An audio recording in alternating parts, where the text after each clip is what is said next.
So basically, what I'm hearing from you is that criminals are patient in getting your records, but you are not patient in getting your records. That's what we covered so far. So far. No, they were patient. They waited after the 30 days. What? No, but the attorney said they wasn't patient enough. I know, right? You're listening to the Help Me with HIPAA podcast, where HIPAA and humor collide to make learning fun. Your delightful hosts are Donna Grindle and David Sims. Relax. HIPAA help is on the way. Welcome to episode 454 of the Help Me with HIPAA podcast. My name is David Sims of HIPAA for MSPs, and joining me is Donna Grindle from Carden. What's up, Donna? Well, we're sitting here on video, even when you're nearby, because it's just easier for us. I'm just down the road, and we're still on video, video chat. But this is a first for us. We've never recorded live during an eclipse. Yes, and we look outside and went, wow, it does look weird outside, even though we're not in the path. I know. So this is a first. Mark it down. Episode 454, recorded during an eclipse. There you go. And my brother is in the line of totality. So, and I'm like, how about all the people that are like making a trip to go do that? Now, I think it's pretty interesting, the flights or something they're doing, where you can fly and watch it. Okay. That's kind of interesting, but no. Yeah, I don't know. I'm not that interested in it to do that. Yeah. Last time we had one where we came through in here, we could see it. We all went over and sat on a patio, put the little glasses on, propped back, and got a beer, because why not? But yeah, that'd be about it. Unless you buy into the, end of the world theory that, I don't see much of a need to go all out with it, but it'll happen again. It's a sciencey thing. Yeah. If you're into astronomy and how all of that, and, and Copernicus is excited somewhere. Yeah. Or you can just go outside with your thumb and hold it up and it's close to the same. Yeah. Don't look into the sun. Yeah. It's scary that we've had to see so many warnings about not looking right at the sun. Somebody's still going to do it. It's like, how often have we told people don't click the link? Mm-hmm. It brings us back around. There you go. I tell you what, it's unbelievable. My experience here lately with business email compromise has been unbelievable. What people will Monday actually do. For you. Literally every Monday, right? You just waiting for one to come in. Yeah. I don't know what else I can do other than not allow people to use their own email accounts. I don't know.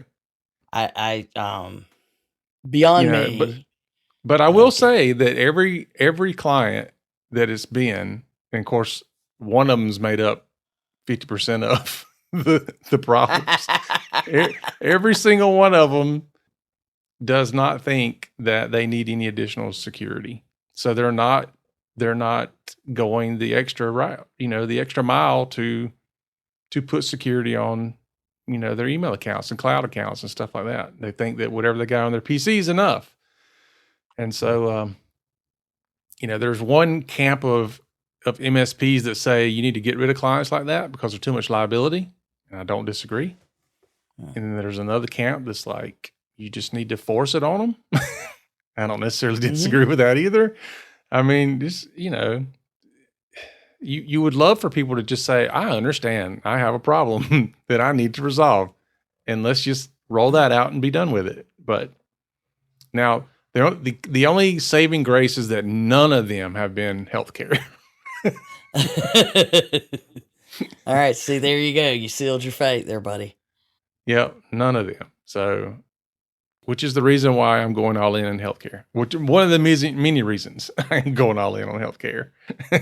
It's a little bit easier, but I don't know. When we go through what we're talking about today, we'll see exactly what we're up against and why we've just got to get people to understand this is not. It's not like it used to be. It's not. No, You're not okay. no. And it's funny as we go through this, because when I was reading through it earlier, I kept thinking about those people that come around and go, you know what, we've used you for 6 years and never been an incident. I don't know that we need this type of security anymore. It's like, if you knew what I knew, you would be petrified. Well, I know, but the thing is, it's kind of like, we've washed this food, we've cleaned this food and cooked this food to the proper degrees for all these years, and no one's ever died from it. Well, why are we doing it? Let's just stop worrying about that. We, eat the chicken raw. Go ahead. I mean, what do you care? Because if you haven't died from it yet, it's no way, maybe you only throw up a little bit. But why would we keep doing something? Because it works. Yeah. Yep. But it's every always so beyond often, me. Yeah. And I see that and I'm not talking specifically in my firm. I just see it in other IT companies. Like, I follow a lot of other IT businesses through some forums that I'm in, and it's prevalent. And the interesting thing is that it's prevalent in specific industries. Almost always when they mention things like that, they'll say it was a dental practice, or, and there's some others, but it just tends to be the same industries that don't care. Mm-hmm. Well, they think they know better. It's not just that they don't care. It's that they don't care to learn that they're wrong. I mean, they don't want to. It's not just I don't care. It's I don't believe you. That's why it always shocks me when somebody says, like, I'm an MSP in the dental space. And I'm like, seriously? They exist? How do you make money? They don't want to do anything. Because they do what do you used to call it? The minimum service provider. Yeah. I mean, and we know people, you and I know somebody that's actually with us on the 405D stuff, and she does mostly dental stuff. Now, she's not at IT. She's more of a consultant type person, but she used to do the IT and got out of it because, well. Yeah. So it's like, wow. We did. Yep. But anyway, so having said all that, we do have a interesting discussion today about people that are on the criminal side of things, have a lot more patience than you could possibly imagine. Clearly more patience than any of us. Yes. Because they know, and they say, let's just say that I saw somewhere one of, how they interview the hackers, on the dark websites, and the reporters will, they'll venture out there and interview them. And I saw one who, and I don't remember what the article was about, but they were interviewing him, and the hacker said, well, we've decided we don't really need to worry that much about getting in using vulnerabilities. It's way easier to hack a person than it is the computer. And so the security keeps getting better. So that's getting harder to do, but it's not getting harder to hack a person. In fact, if anything, it's getting easier for them to do it with the AI and everybody oversharing and all of this. It's getting easier to hack a person and harder to hack a computer. So they just don't worry about the computer. Unless, of course, we're talking the big stuff, which we're going to talk about here. Yeah. And it's getting harder to protect the person as well, because, I mean, really the only thing that I can think of right off that we've got to throw at it is training, which is the one thing people say, we don't really have time for that. We do the simulated phishing and stuff like that, and that's helpful. Mm-hmm. But that simulated phishing is, let's just say you're doing it once a month, which I know people who do it a lot less than that. Let's say you do it once a week. Mm-hmm. How many email phishing attempts do you typically get during the week for me, I'd say on average, I probably get 30 to 40. So if I'm getting one that's the test email, that's a drop in the bucket. That's like, what is that? Yeah. 4%. Let's don't do math. Let's don't do math. Yes, I know. It's not a lot. No. So, it's but tiny anyway, amounts. all right. So let's get to it. First of all, Right. I want to say thanks to all the to folks out there who listen and share us out. Please share it with somebody because they need to know. Yeah. And if you subscribe to something, that helps us too. Because we just haven't had time to stay on top of things. I hope soon that I'll be back to that, but I haven't been able to stay on top of even social media. So we need your help sharing it out. Yes. Help a brother out. Because All right. basically David doesn't want to do it, and I ain't got time. So that's what he's saying. Help him out, because otherwise I'm going to start complaining at him more.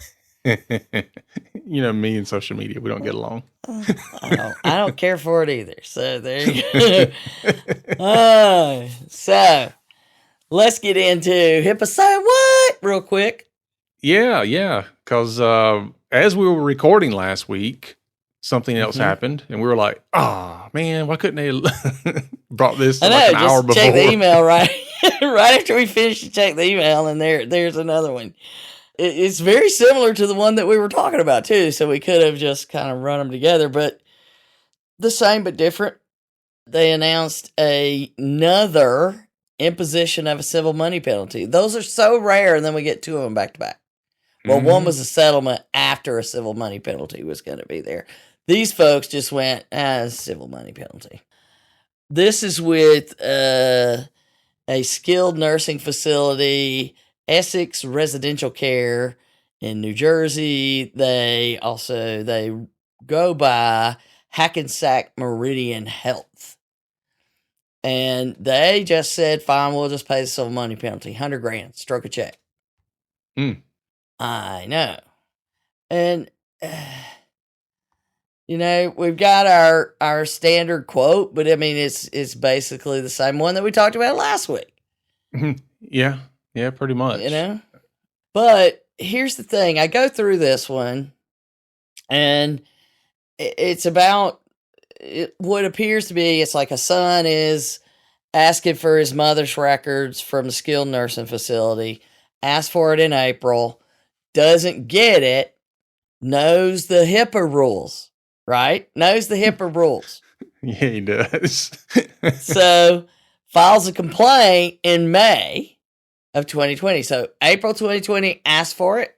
May 2020, didn't get it. 30 days, file a complaint. That's called understanding your rights. Well, they complained about that. And I know. But I mean, granted, it was right as COVID was taking off, and it was brutal up in the Northeast, and it was super brutal on these facilities. Yeah. I get that. But to complain that the person who you didn't get the records to filed their complaint just after 30 days, that's not something you should complain about. That's telling. Give me something else, which I think is the issue that ended up with this penalty. But I mean, there's a lot in there once you start reading it. Yeah. How dare you understand your rights? Yeah. I mean, how dare you do exactly what it is you have every right to do? That you file a complaint that this is not being done. They come back and they tell them. And in June, they're supposed to give it to them, OCR. They tell you, oh, yeah, we're going to do it. And then still don't do it. But so at first you're reading it and they say, we're not contesting the findings. We'll just go ahead and pay it. Tell us how to pay it. Literally in a letter from their lawyer.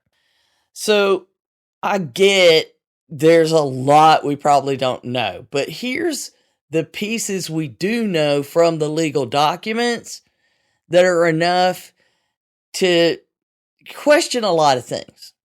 Mm-hmm. So first we have the how dare you file the complaint. It was only right at 30 days. Okay, but they had also said no and had him file all this paperwork that they had the rights to get it, which they jumped through those hoops, and they still didn't give it to him. And then they filed the complaint. And then they're like, well, we know you told us to send it to him, but the person, his mother, apparently moved to a new facility.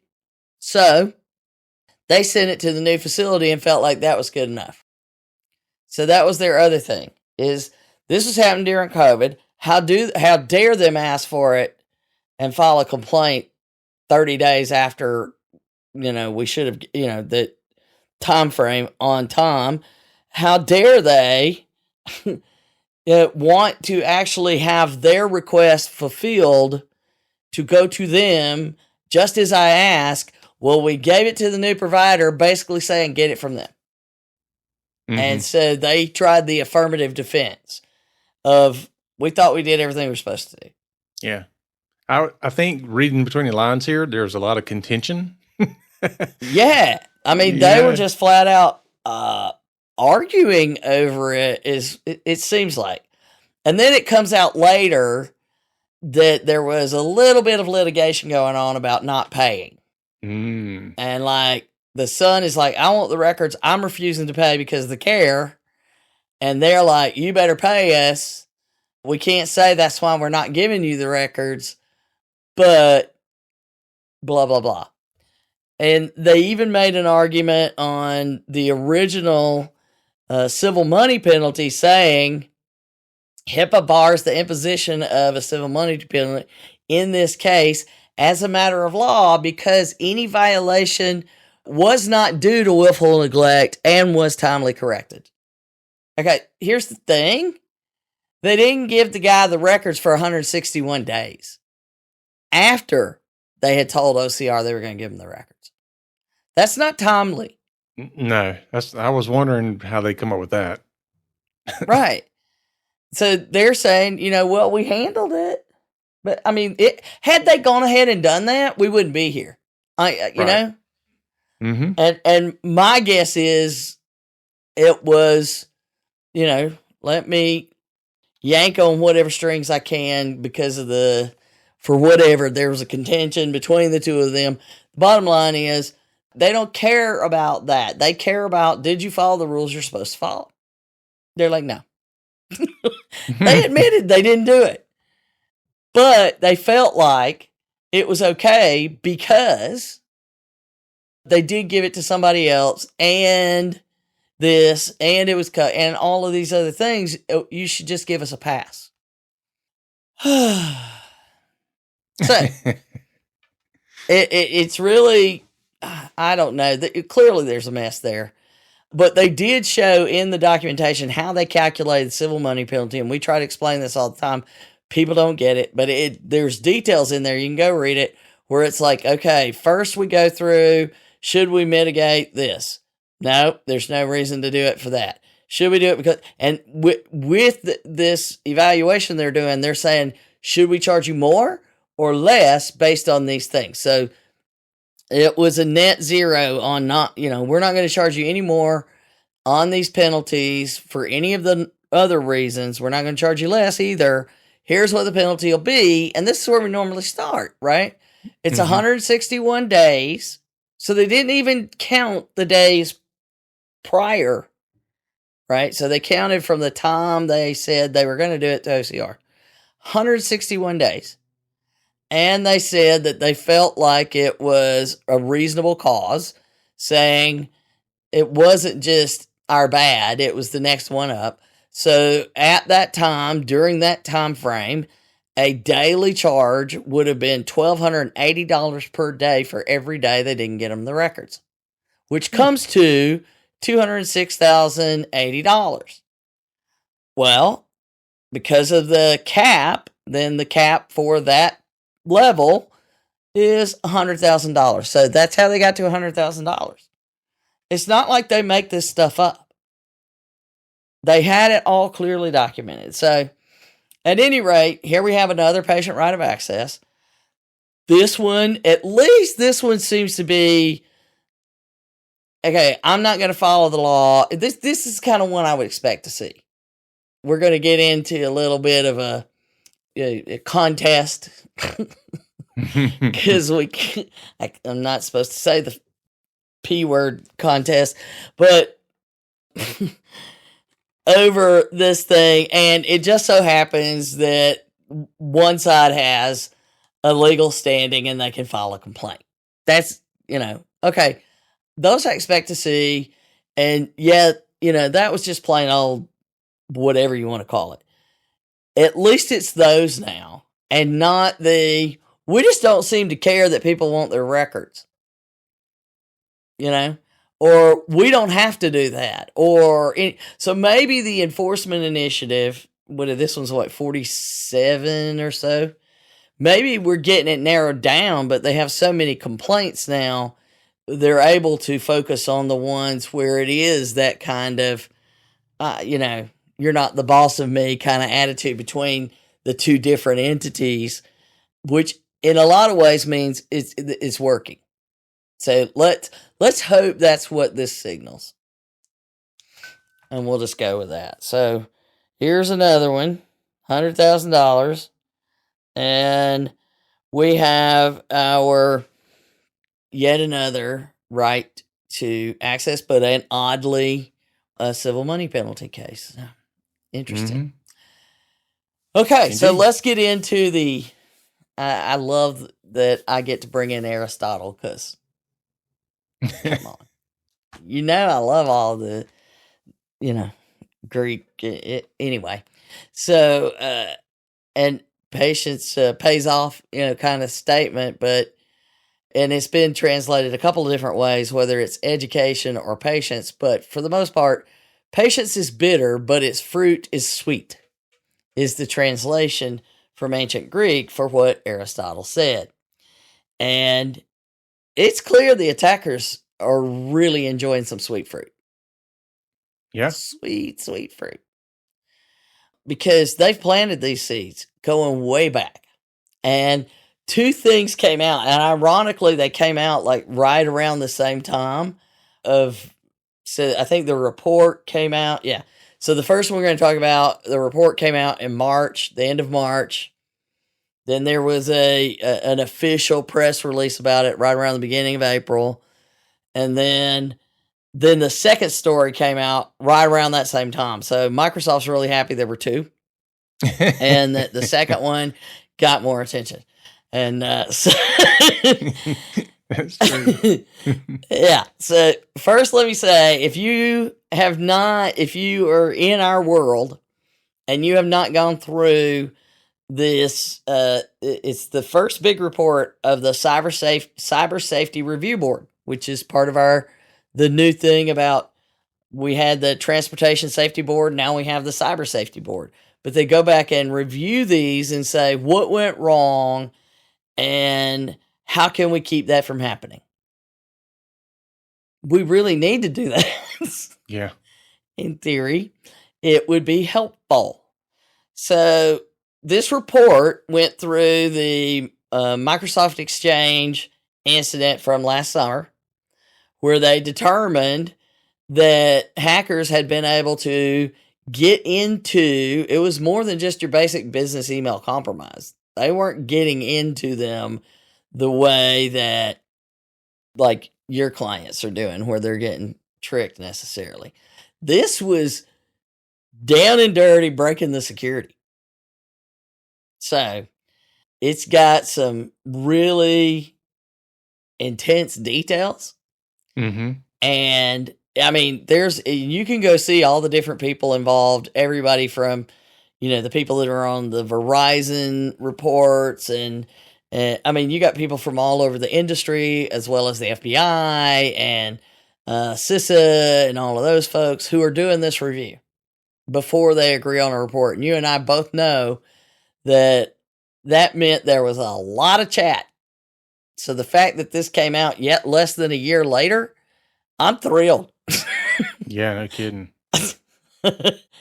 And it's it really nails Microsoft. And I think, let's see, the phrase that I saw in here that was most concerning was that Microsoft, they had a cascade of avoidable errors that allowed this intrusion to succeed. So, yeah, they're basically saying, based on what we can see, there is here it is. Here's the statement. This board finds that the intrusion was preventable and should have never occurred. The board also concludes that Microsoft's security culture was inadequate, requires an overall, particularly in light of the company's centrality in the technology ecosystem and the level of trust customers place in the company to protect their data and operations. So there's a lot more to it. That's just like, here, let's put this in the overview. And then, then they're like, this happened, this happened, this happened. This is why they did this. And, by the by, Microsoft still doesn't know how they got a hold of the key. So, there's that. That's the part I think that is the most scary. Is if you still can't tell us how this happened. We know what happened, but we don't know how it happened. Yeah. That is the problem they have. If I'm reading this right, Microsoft never actually detected the problem. It was detected through a third party. Yeah, the Department of State noticed it. Their triggers, their IT people at the Department of State picked up an anomaly and started tracking it down and led back to Microsoft. Yep. So they implemented some kind of new detection rules, which eventually caught it. Yep. Kind of goes back to what you and I talk about all the time, which is if you're doing the same thing you were doing a couple years ago, it's no longer enough. And that's exactly what was happening here. Well, but here you go. Here's Microsoft doing it. So it's like, what are you going to do? So Microsoft creates in 2016, they create a key that allows, it gives you master power, if you will, to log into accounts. So it's an authentication key. Created in 2016. 2021, they introduced a new key and paused manual key rotation, but did not remove the 2016 key. They didn't nothing. So that issue, and that planted the seed because the bad guys got a hold of the key. But we don't know how they got that key. We don't know when they got that key. And my guess is they didn't snag that key recently. They had it for a while and held on to it. Mm-hmm. Because it got caught. They were in there. They didn't go in until like May of last year. So March, they swapped everything out, but didn't get rid of the 2016 key. And at that point is apparently when this Storm 0558 and late 2021. So they got a hold of it in 2021. Now, in mid-2021 is when the State Department implemented the big yellow taxi detection rules.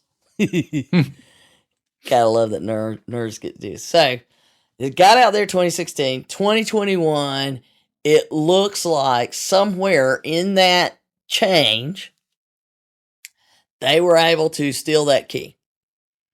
Storm 0558 stole the key. Nothing seems to happen with that key until May of 2023. They held on to it.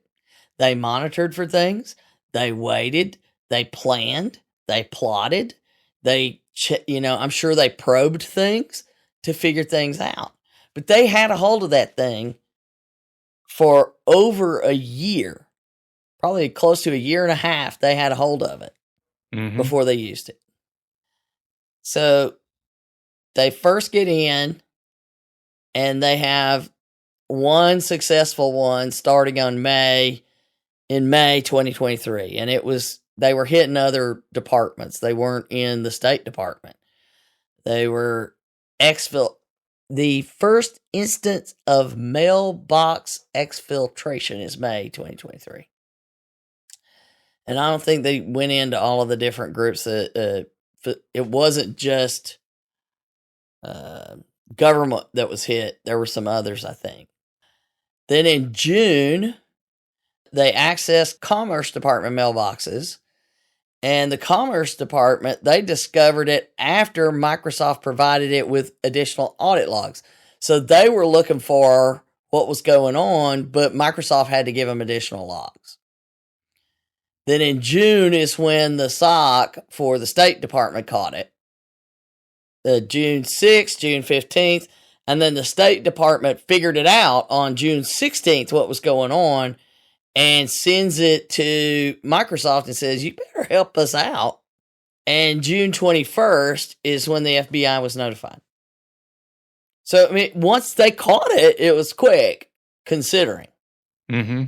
But that's why they held on to it. But the 60,000 emails they got a hold of between May 15th and when the Commerce Department starting to ask the questions should have made Microsoft look into it more. Yeah. Because they were asking. They were like, something's not right. And then the State Department really was the one that tracked it down and figured it out. And then by July 4th, Microsoft is notifying customers impacted. It's one of those things where they laid in wait, holding what they needed to do these attacks. And we've seen that over and over and over again, where was the HIMSS class and there's a list of computers that have already been hacked, and you can just okay, I want that one. Let me go shopping. So not only do they lay in wait once they get into your network, they lay in wait with the tools to get into your network until it's the most convenient and high likelihood of success.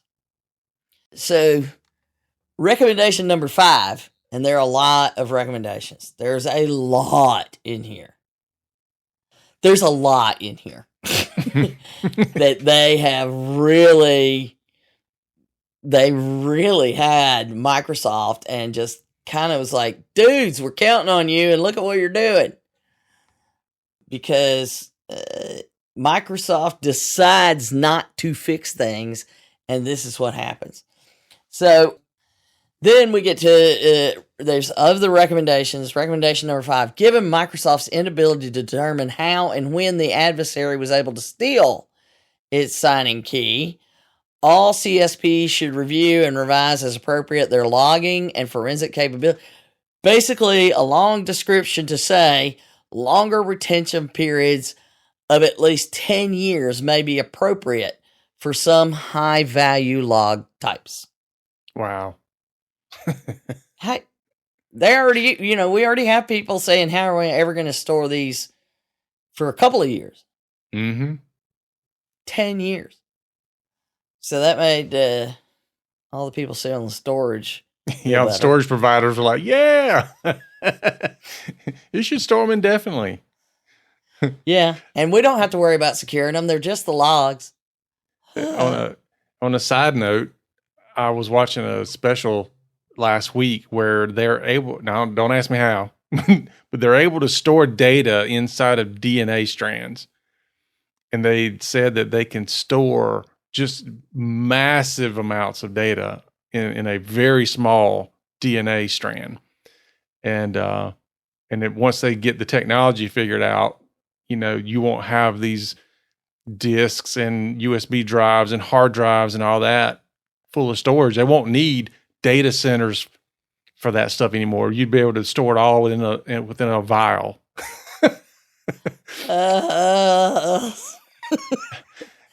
That puts it back in our hands. I know.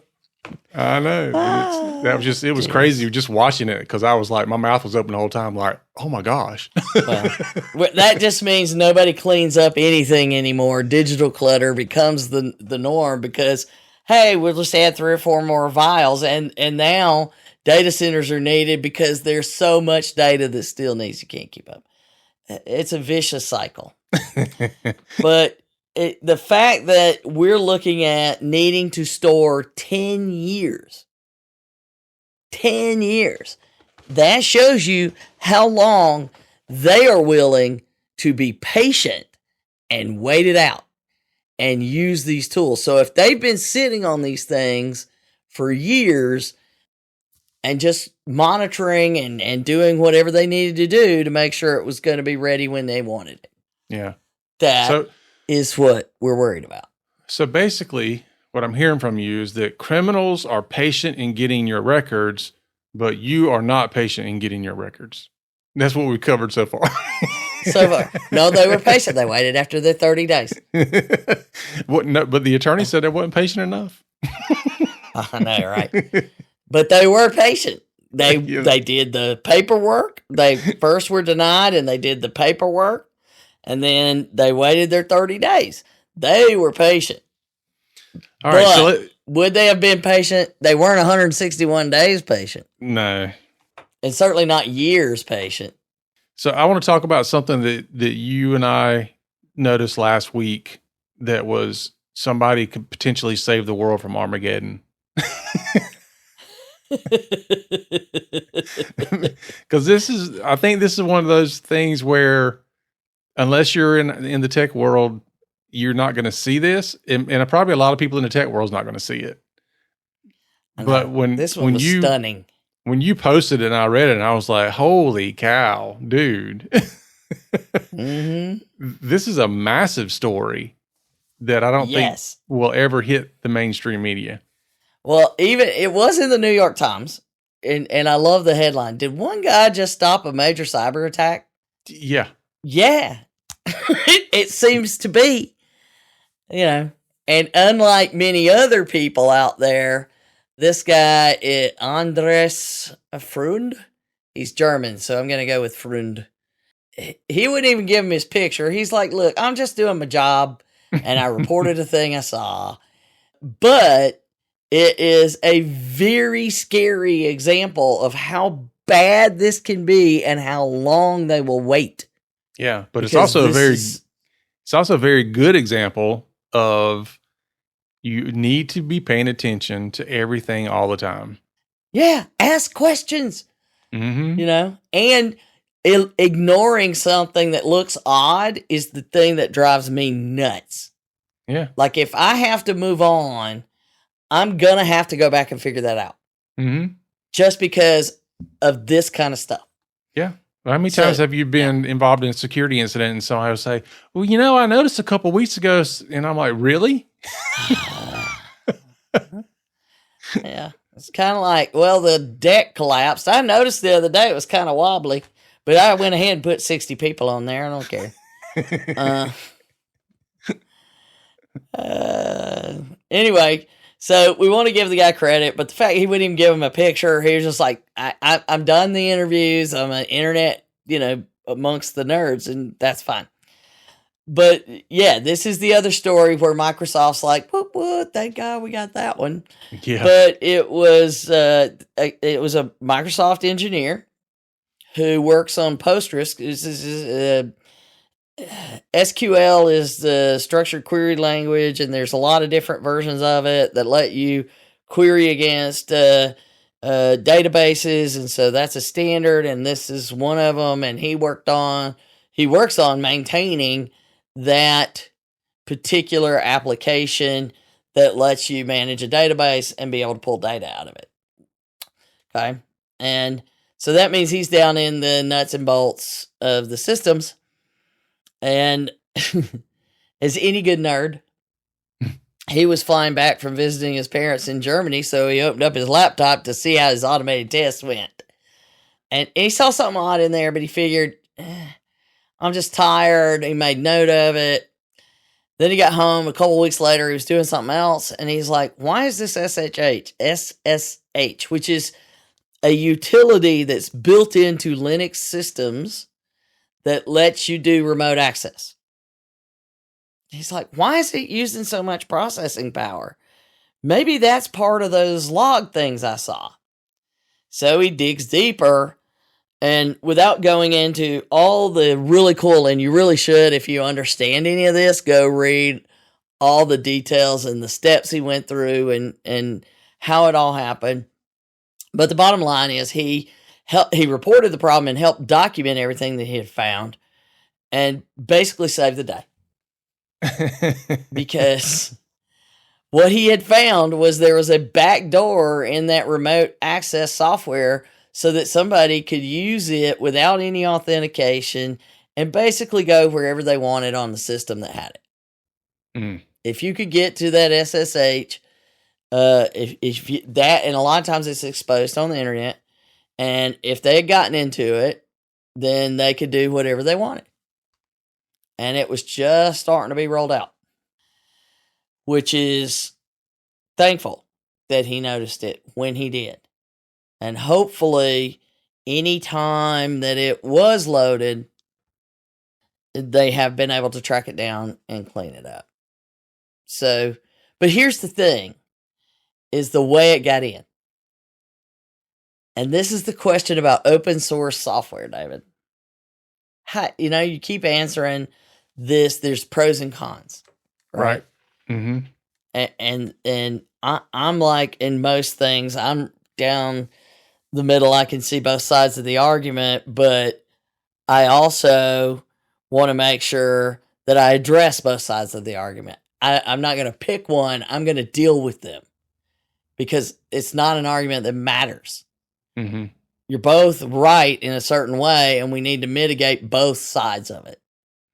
So side number one is because it's constantly being reviewed by groups of people who go through a vetting process and all of these things, that they're, layers of teams that make sure that anybody that gets in and is allowed to change code in an open source environment, called usually something like GitHub, which is what was here, that they have proven themselves to be the good guys and that we can trust them. I don't think that argument's going to hold water anymore after this. Because they claim that would make it more secure, and because it's constantly being reviewed, we're going to find the things. The flip side of that is there's too many variables. It's got too many, it's got too many opportunities for failure.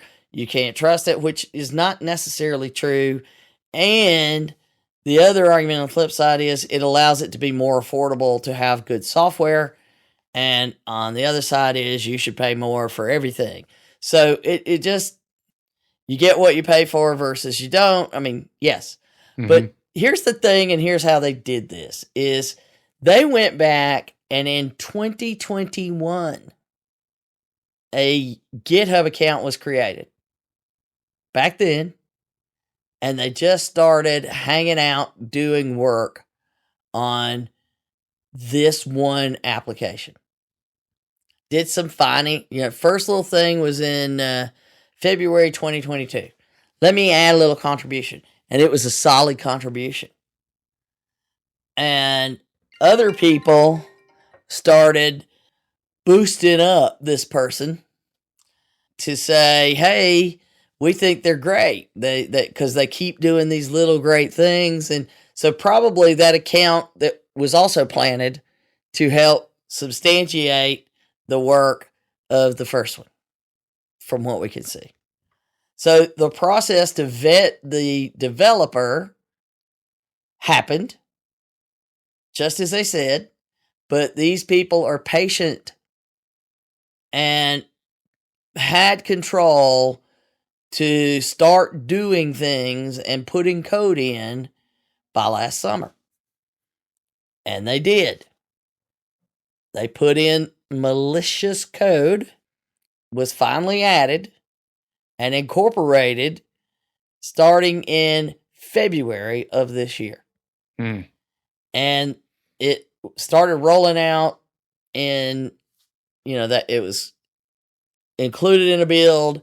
Then there was some tests even put in there in March. And then the final package rolls out.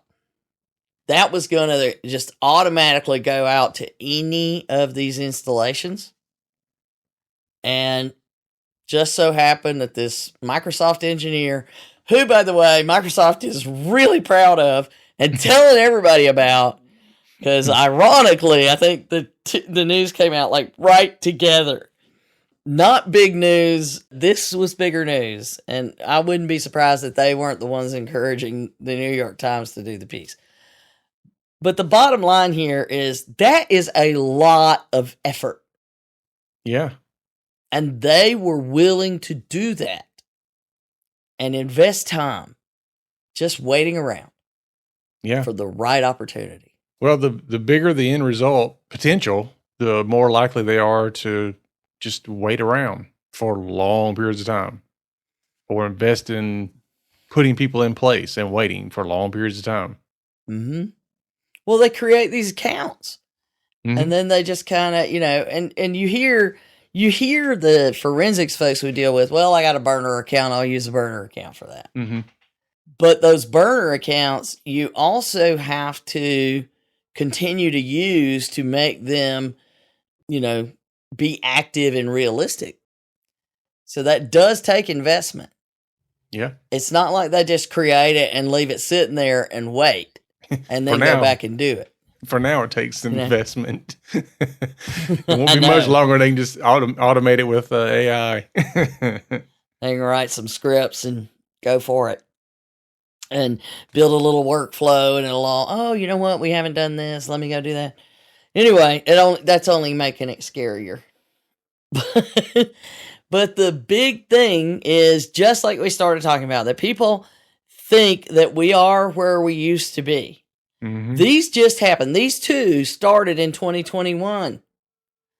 And we're saying it's not what it used to be 3 years later. Yeah. That they have been planting these seeds, so they're going to keep coming. Oh, yeah. Absolutely, they are.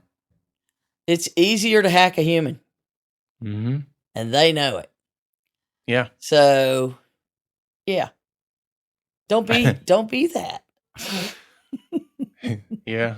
It's, for all the people who are afraid of AI and automation and all that's coming to, replace everybody's job to some degree, it's going to be harder for the criminals because they're not dealing with humans as much anymore, potentially. Now, you and I both know in healthcare, that's not going to, take the place of everybody that's sitting there and doing their jobs. Well, there's going to be people that are going to need to do other jobs. Right. Yeah. Yes, one job may go away, but two jobs may get created. It's not like that happens in a vacuum. So it's kind of like, I remember, the world is going to end as far as music is concerned because CDs have come out and now we're not going to make vinyl records anymore.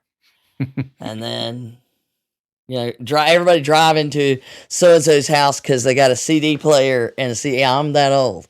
Where you hosted a party so everybody could come listen to how clear a CD was. And now you host a party because you've gotten a hold of some vinyl albums. So, I'm just saying.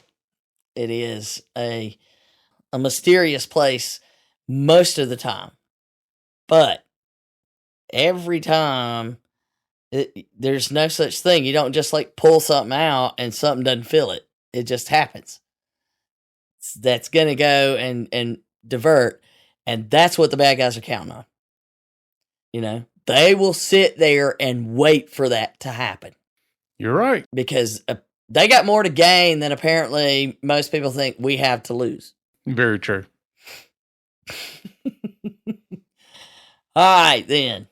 We got to be done with that. We got to go do some other work, David. That we do. All right, folks, that is our show for today. Remember to follow us and share us out on your favorite social media site and rate our podcast and leave us a review. We appreciate it. And remember, for Donna and myself, that HIPAA is not about compliance. It's about patient care. Help me with HIPAA. Let's get it right. Protect your patients day and night. Donna and David, the experts on your side. Help me with HIPAA. Let's get it right. You've been listening to the Help Me with HIPAA podcast, hosted by Donna Grindle and David Sims. The show created to help you with HIPAA.